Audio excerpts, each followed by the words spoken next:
So now that we have that baseline, let's go back again and look at the definition, right? Every day your crews are out and they're creating and acquiring knowledge every day. That's what we see. That's what's most apparent.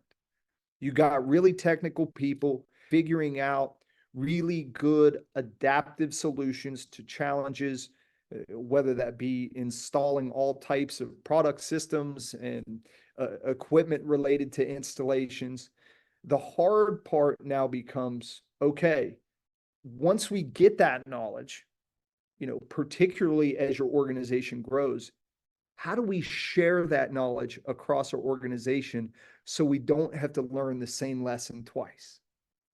Our crew out in Maine, they got it, but the crew in New Hampshire never got it. That kind of challenge. So I think that's really, really important. We got to find a way to have the processes to share it. But even that's not enough, right? And as you all said, it's so hard to change behavior based on new knowledge. But we can't be a learning organization unless we've changed our behavior based on what we've learned. Whether that's from the field or the accounting team or as project managers.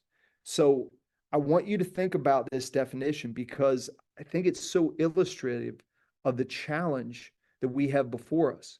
How are we going to take this knowledge that we're creating, create processes across the company so it's shared, and then make sure that we change our behavior? Because if we miss the mark, if we cannot check the boxes on any of these, we're not a learning organization. We got to get to the point as an organization where our behavior is modified based on the new knowledge and insights. So we use this term, becoming a learning organization. Now, when I say that, those of you that are responsible for the service department or a team or a project or at the executive level, I really want you to think of it at whatever level you're currently at. Today I was talking with a foreman on a job site here in Pittsburgh, and I challenged the foreman to build a learning job site.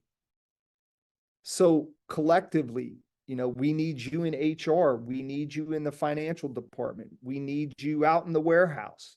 We need everyone thinking about ways to leverage the knowledge that is being created and share it across the organization. So please don't think this is just for the C-suite. At every level, learning has to occur. What are our PMs learning? Is it being shared across the organization so others can learn? Does it allow other PMs to change behavior based on a result of the knowledge exchange? That's what we're after. And remember, this is our response to this VUCA world.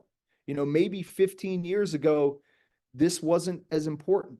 But in a VUCA world, with this incredible pace of volatility, of uncertainty, complexity, and ambiguity, coming absolutely from all directions, becoming a learning organization can be an antidote for some of these challenges.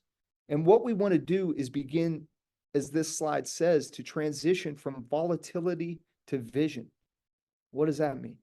Well, it means we're not going to change the pace of the world outside our door. But if we build this vision about who we are and how we operate, that becomes our beacon to fight off the volatility that's outside. We need to move from uncertainty to understanding. When we become clear on who we are, that's an antidote for that complexity.